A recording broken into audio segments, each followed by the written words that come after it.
Hello, and welcome to TekBoost TV. I'm Jaime, and today I'm going to show you how to install a processor into the Dell T5810 Workstation. Before beginning, we recommend checking with the manufacturer and ensuring the latest firmware is installed. For this installation, you will need a Phillips head screwdriver.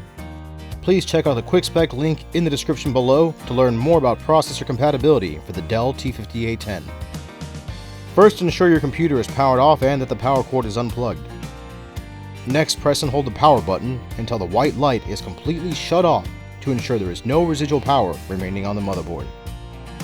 We recommend going through this process with the workstation on its side to have better access to the system's interior. Please make sure to check with the system manual and comply with the recommended safety instructions.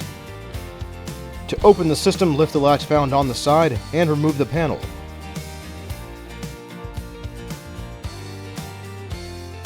Also, temporarily release the optical drives and set them aside.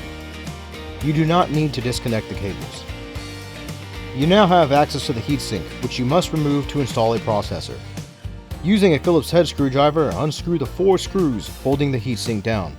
Once the heatsink is unscrewed, carefully disconnect the power cable and set the heatsink aside. You can remove an installed processor by carefully pulling back the 2 retention pins, lifting the final processor cover, and then gently lifting it out.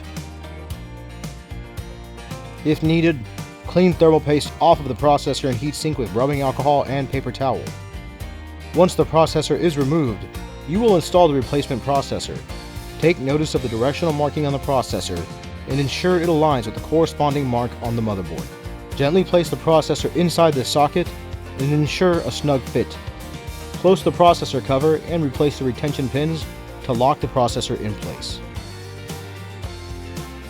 Now apply a small pea-sized amount of thermal paste to the center of the processor. It will spread out once you place the heatsink on top.